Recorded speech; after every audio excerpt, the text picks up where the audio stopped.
when you have no idea, you do that, right? Now, if it starts off on a single line, and what do I mean by that? There's no ratio of dy over dx. It's just dy, dx. What do you check? There's two things I check. An obvious when you have something. So if you have something dx plus something dy, it doesn't matter. If it's exactly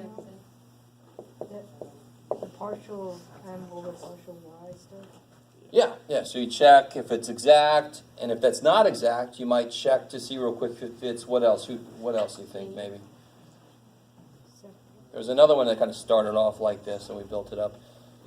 Homogeneous, right? If you could do y equals ux or something, because I can try to divide by x or y and see if I can make ratios of those two, right? And if those two fail, then I force it into dy dx. But if it's already like this, I might as well check those things out before I force it into dy dx. Right? But a lot of the forms are based on dy dx plus blah, blah, blah, blah, blah. Okay, there was a lot of trouble with... So do me a favor, right now, just on your notes or whatever, or get out a piece of paper if you don't, can you just write first order linear? What's the general form of first order linear? There's two kind of answers I would accept.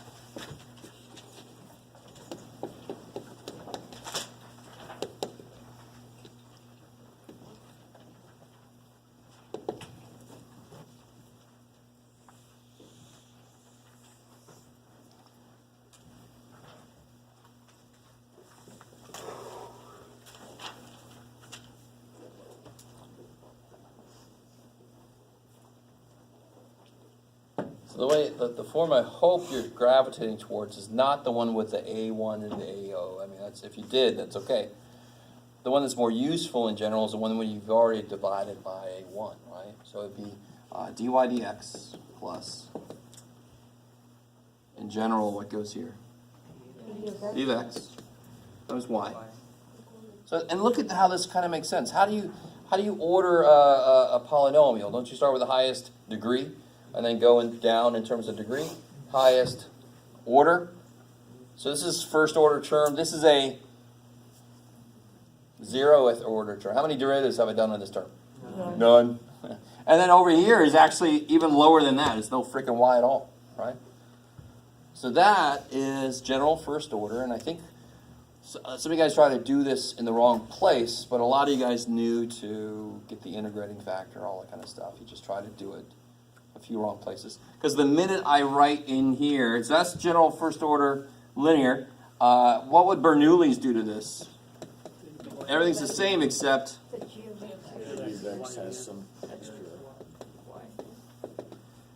Yeah, right here you got y to the n, right? It could be a negative n, it could be a positive n. It's just, if it's 0, it's this, and if it's 1, you just subtract that over and put it together with this shit, right? So those two powers don't really mean it's Bernoulli's. It's when it's some funky, it could be fractional, it could be anything, right? And that's when you do that substitution on it. And it's just getting it in the right form to identify what n is. That's necessary and important. You don't want to try to start doing stuff until you're sure what the hell n is. Okay, how are we doing so far? Is this... Okay, I like it. And then separable is, to be honest, you kind of rule out separable. I kind of skipped that, but you just kind of rule out separable. But that means you have to be really careful with what you know, trying to move stuff around. Don't get too optimistic about how things are going to move around, right? And then, what have I left out? We talked about exact, separable, linear, Bernoulli's, and homogeneous. I understand if you try to maybe stay away from that one, I don't know. What's the point of Bernoulli's? Considering it's so close to this, the point of Bernoulli's, it makes sense, is to make it this. Right? So after you do that substitution, it has to become linear, maybe separable if you really like it. What's the point of homogeneous? So once you do this substitution, if you do like this substitution where y equals ux. Linear. I like it. Right? I like it. When again, or separable if you like it. Yeah, that's pretty much the goal, is separable or linear. Yeah, pretty much. That's why those two were the first, because a lot of the other ones come back to them. Those are like the foundational parts. So it kind of makes sense. I want to go a little bit over this because we're about to go into, of course it makes sense, we're about to go into higher order DEs, where we're going to have second order, third order, second derivative, third derivative terms. Obviously, that's going to be a lot more, I just might as well say it's going to be difficult, more difficult. Oh boy, oh shit. There's going to be some processes that I don't want to just allow it to be step one, step two. I really want it to make sense why we do what we do. Okay? It always has to. If I don't do a good enough job of making it clear why we do what we do, that's my job. It's when you ask me, why does that work? Why do we do that? Why did they choose that? That's, if I can't answer that, then I'm not doing my job. Because some old dead dude decided it long ago. Yeah, he wasn't dead when he decided. That would be freaky. Little seance, what do we do? Okay, thank you. Some of you guys are like, man, that'd be awesome. Little seance, have a tutor, the guy who made the shit up. You don't want that, actually, to be honest. Okay, so let's get a little bit into chapter 4. And I never want to make you, I don't know. 4.2 is actually, to tell you honestly, 4.2, section 4.2 is one of the more like intense little sections. Just to warn you ahead of time. I'm not trying to make you feel uncomfortable. Some of my colleagues sort of skip it, but which don't get me started, because other processes later build on what you learn from doing 4.2. Do you see what I'm saying? So we are going to do 4.2, all right? And so if you hear anybody else in another different queue, we didn't do 4.2. It was really hard. We didn't do it. Screw that. It's too damn bad. So you missed out. Exactly, yeah. And you don't have to fill in the rest of it. Missed out on good stuff, missed out on bad stuff. You just missed out. So, chapter 4 is all about higher order DEs. And because I've got more terms kind of floating around, some of the forms are not going to be as easy to work with. So for example, if I go back to the A1, A0 definition of linear, recall, first order linear, before we divided by the possible coefficient based on x, it looked like A1x plus A0x y. And I can't remember what the book put here, but we'll just put f of x out.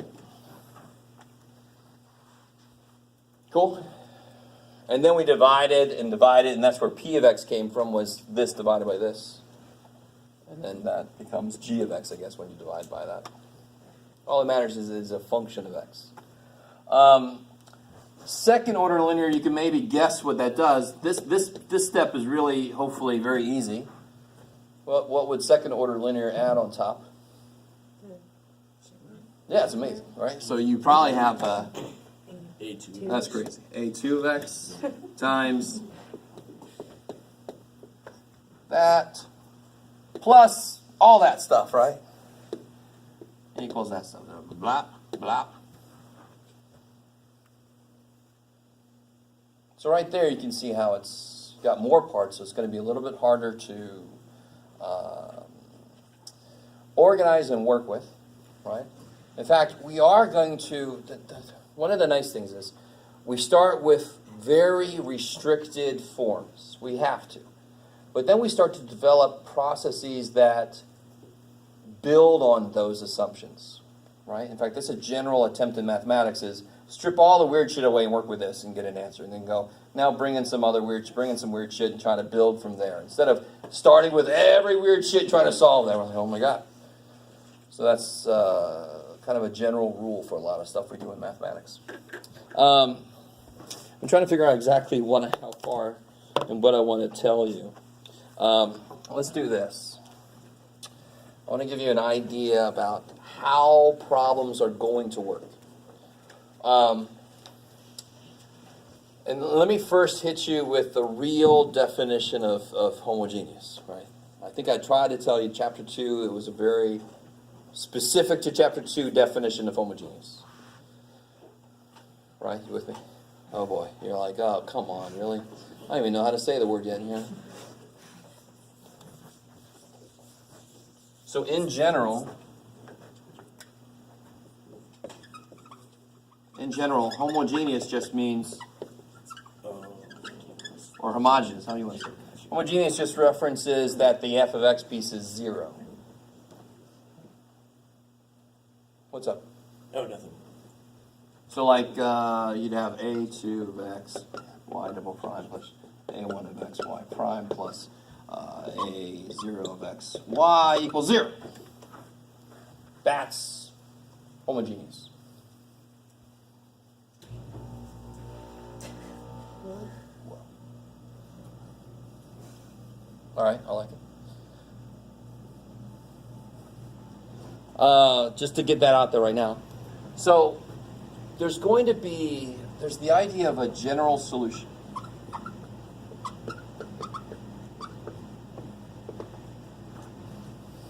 We're going to learn where there's a function here. It could be anything, and it's going to make the whole thing a little worse to work with. But the first thing I do is actually make that function 0 and solve it, right? I solve the associated homogeneous equation. If I get a solution that makes this all 0, then any other solution that makes this become whatever function was here, I can include that 0 piece because it's not going to mess with it. Okay. So the general solution is going to be like a particular solution plus this solution to the homogeneous.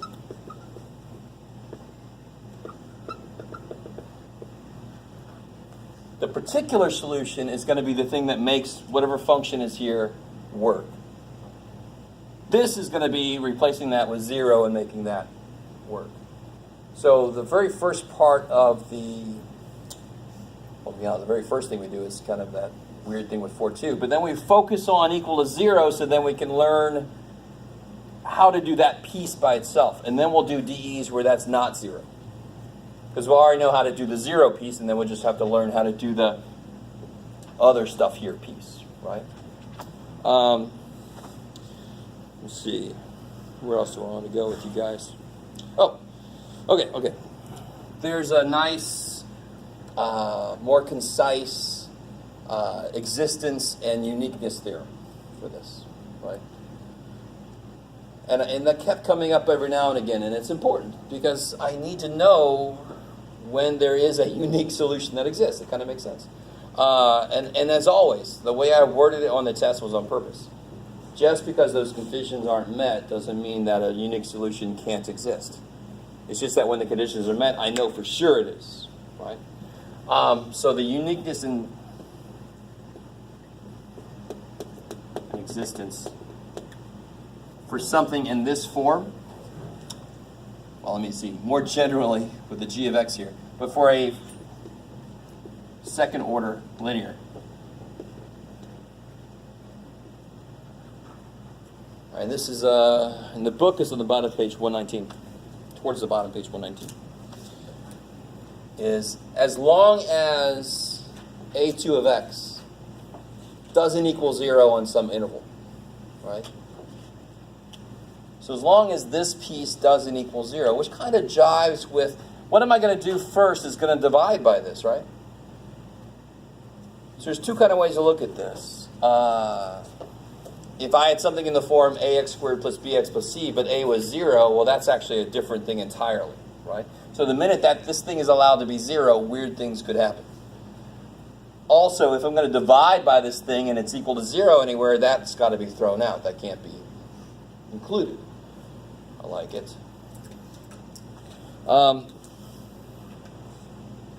So of course you got all the general, you got the required stuff. All these things have to be continuous.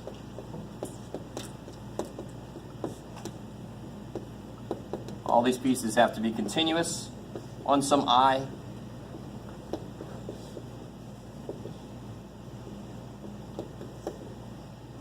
and a2 of x cannot be allowed to equal 0 in that interval.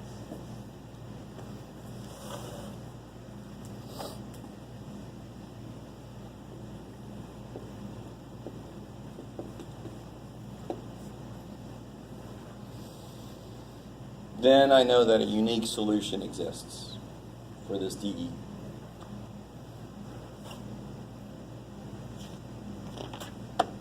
All right, cool. Okay. Trying to pick and choose things that I can give you tonight without getting too crazy. So each one has to be continuous on like the same interval. Yes, totally. It kind of makes sense. Yeah. If anybody, it's kind of like, I always think of it as like the weakest link theory, right? So I can't use an interval when the weakest link, you know, they all have to be strong on the interval. They all have to be continuous on the interval, and this can't be 0 on the interval anywhere for any x in the interval. So what if like g of x is negative infinity to positive infinity, but There you go. So it's A2 restricted. It's just like if what's the domain of this function here? Well, you have to think about this guy's domain and this guy's domain, and it's got to be kind of the weakest part. It's got to be the intersection of those two. So it gets restricted and restricted. Same idea. I've got additions of these as coefficients. They all have to be continuous. They all have to agree. So is it possible to make coefficients that you end up with no interval exists? Shit, yeah. All right. So then that would be an extreme way to show that there's no, if it doesn't match this, and more than likely it's got no solution, or maybe something really strange. Specific solution. Yeah. Okay, I like it. Let's see. What else can I? All right. I mean, just to piggyback on this idea. Let me leave this up here.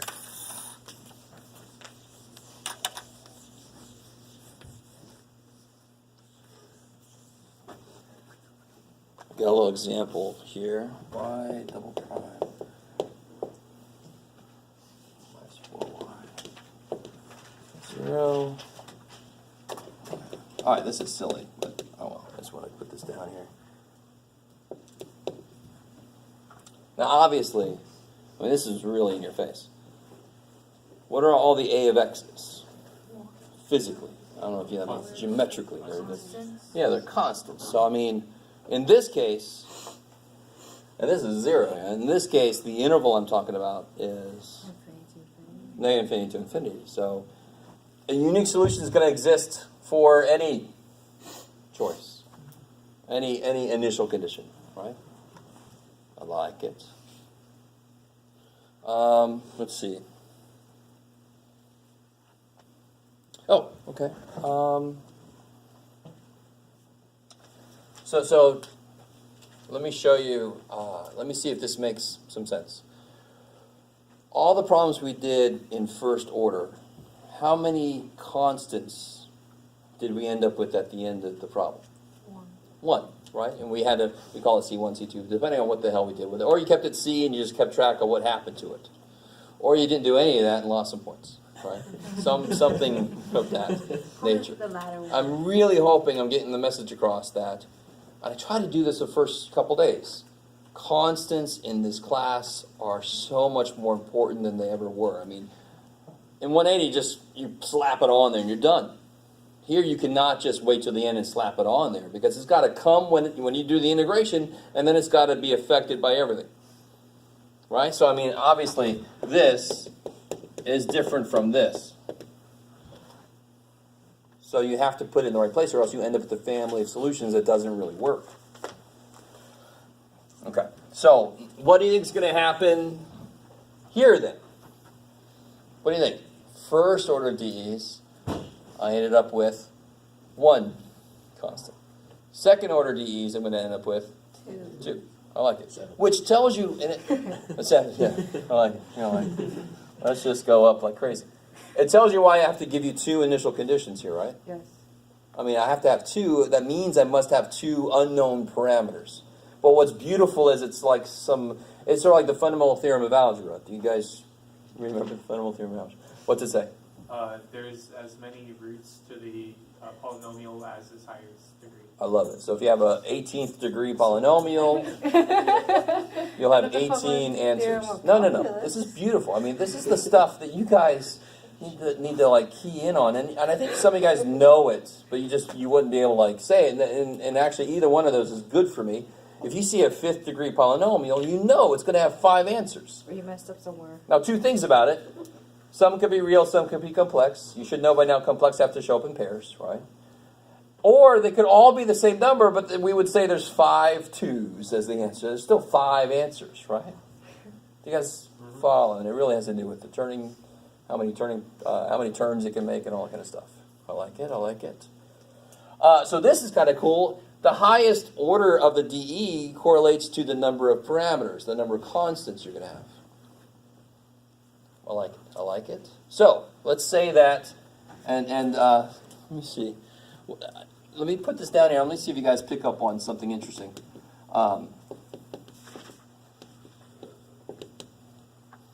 Let's say that this is the solution to this. And actually, let me just, better than that, this is the frickin' solution to this. Okay? You kind of with me? So right now, let me put something on the side here, just to get us ready for what's coming. If I got a problem like this,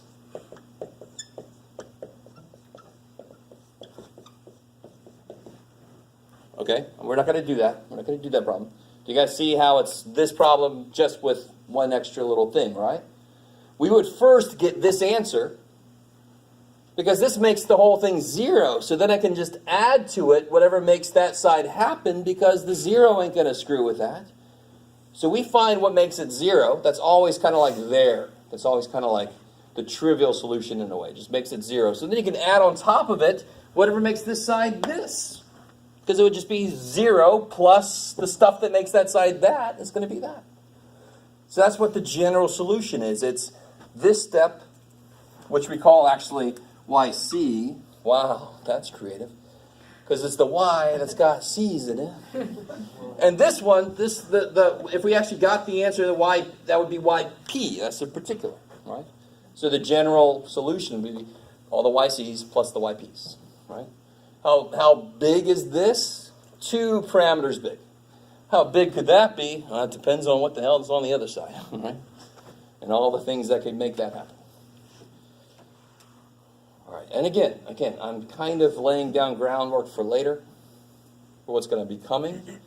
So can you guys finish solving this? I've done most of the work. By the way, real quick. If this was, do you see how, if this was like y squared minus 3y minus 4? And this is not a very favorite subject right now for a lot of you. How do you factor that? Y squared? Yes, I am sort of trying to make some of you guys feel bad. You can factor that one though. Factoring, you got it. Y minus 4, y plus 1.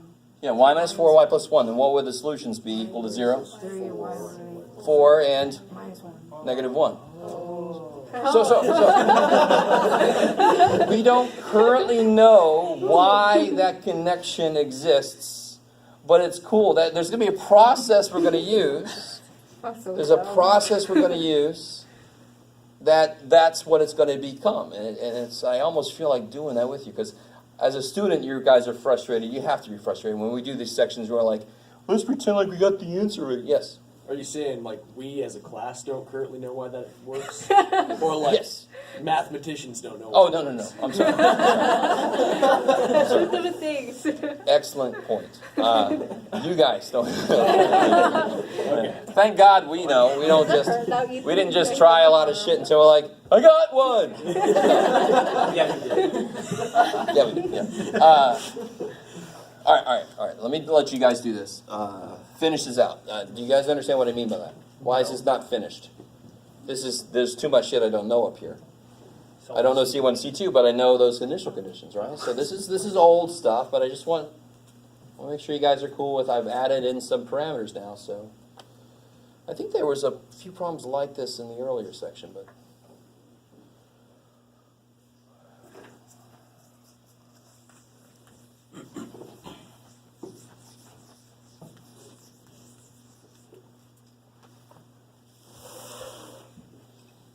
Oh, yeah.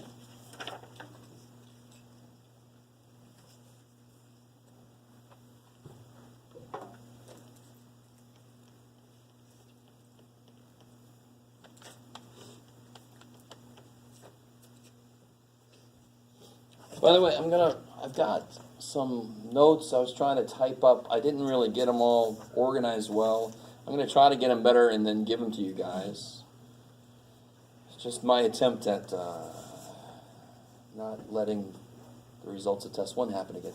I thought it might help to have a few notes to reference as we do go over stuff.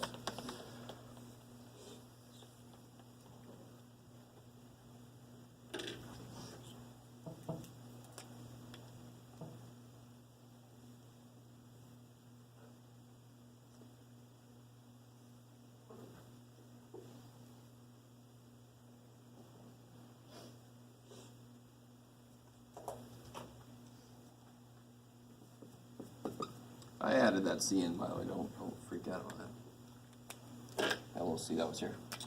Y prime.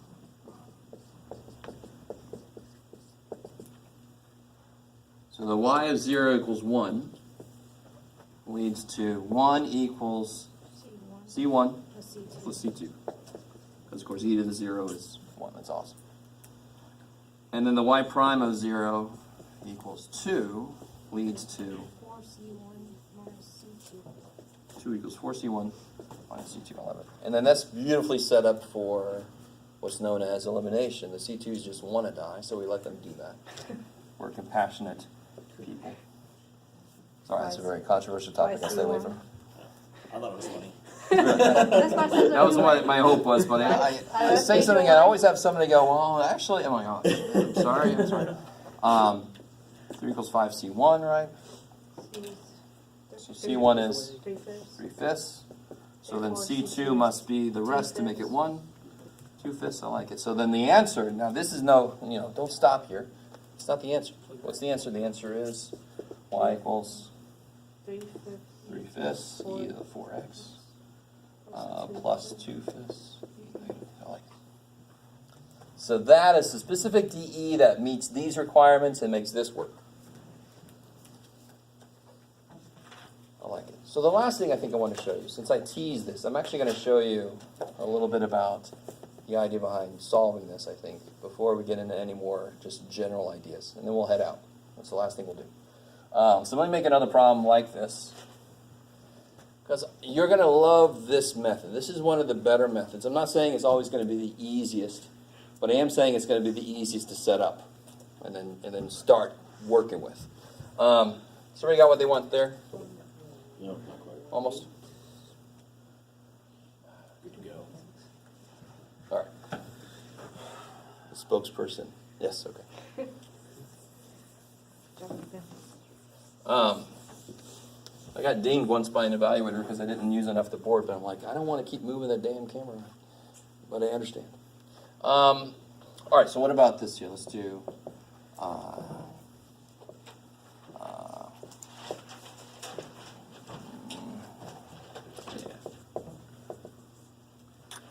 Now, it's one thing to kind of notice a pattern and then just trust that the pattern will hold, but we could have just been lucky. There could have been no connection with what we noticed. It was just a lucky coincidence, maybe. It wasn't, but it could have been. So one method, I'm going to jump way ahead. One method is, one method is assume what the answer is, and then write a general form for that assumption, and then plug it in and see what happens. So in order for this thing to work, the function has to be like terms with its derivatives. Do you guys see that? Do you guys see that? Like terms. Yes, because since all of these equal to be 0, that means they must all be able to be combined. Does that make sense? So obviously, like y equal x squared is never going to frickin' work because the minute you take a derivative is not like terms anymore. So in essence, the derivative of this function must be some kind of multiple of the original function itself. And of course, what function does that? E to the x. Not sine and cosine because they require two derivatives to become like terms with themselves, right? Do you guys see what I'm saying? Okay, I like it. So if I assume, which normally is like a bad word, but as long as it's built off of solid beginnings, e is basically the only function that does what we needed to do. I'm going to assume that the answer looks like y equals e to the mx. And actually, let's go ahead and make it like a e to the mx. Make it really...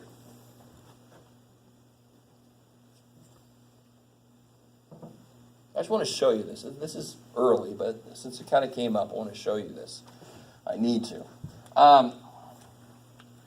Just to give you some hope. What's in our future. Now, obviously, so then what's y prime? M A to the M And what's y double prime? M squared A e to the MX. And now you just plug that stuff in. So then I get m squared a e to the mx plus 6 m a e to the mx minus 40 a e to the mx. Notice what happens to the a e to the mx. Cancels. Why am I allowed to cancel it? You can't divide by something if it can possibly equal 0. Right? And I got to assume that a can't be 0. In fact, do you notice how y equals 0 is a solution, right? That's like one of those observation solutions. So if I notice that that's a solution, I can say, well, then I'm going to assume a is not 0. I already got that answer. A can't be 0. So I can divide everything by a e to the mx. Let me just do that. There you go. Is that cool? Don't divide by something with a variable in it unless you're certain it cannot equal 0. If it does, you've lost an answer possibly or messed something up. Right?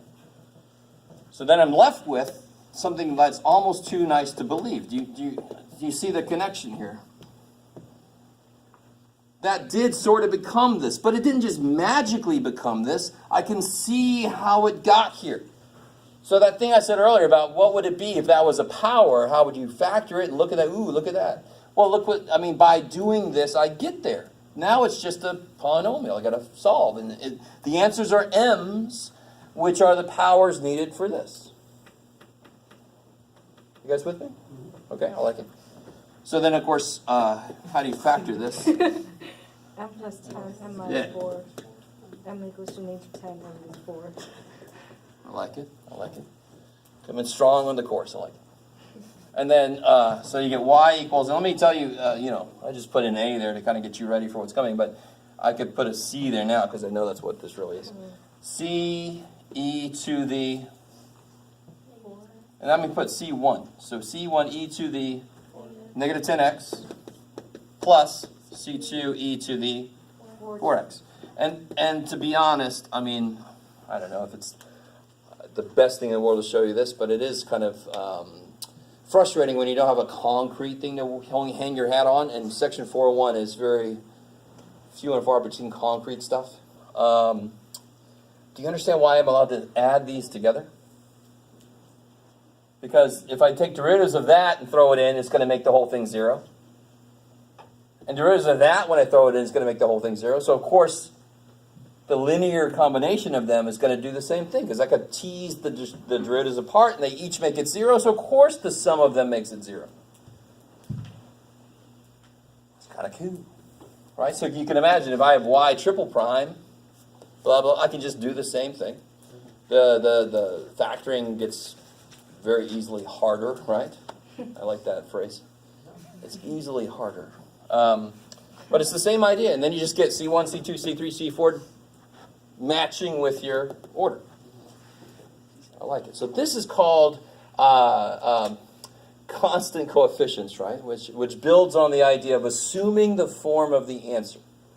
So of course, when we get here, a big discussion point will be, what is it that lets me assume the look of the answer and know that's what it must look like, and that there's no other thing, right? So we're going to talk about that, and hopefully this piece by itself makes total sense. That's the only function with all these, this first and second derivative are still like terms with the original.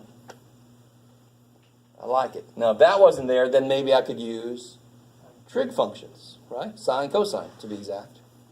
Because they are like terms with their second derivatives, aren't they? So if that term wasn't there, I would do that. I would assume the form was a sine x plus b cosine x. And go from there. Okay. Yes? Can you only make those assumptions if your derivative equals 0? the really nice thing about talking about that, I really want to take you back. We're going to talk about methods where this is 0 because it will be the first step even if this isn't 0. I want to find the answers that make this become 0 because, so if I had some other function here, there will be a piece that will make that work. But if I add it to these pieces, they don't get in its way. Because when I plug this in, I get 0 plus the thing that makes this work. So I'm always going to find out what makes it 0 first. And then I'm going to have to do whatever we learn to figure out what that is. Right? And then the answer is going to be, that's the general solution. That's the answer. That's going to be this piece plus that piece. I like it. So I got a little bit ahead, but I think it was appropriate. Okay, and that's plenty for tonight. That's as much as I wanted to do. So try to read ahead in 4-1 to be ready for next time. And hopefully I'll have these to a point where I can give them out to you. Some notes to kind of follow.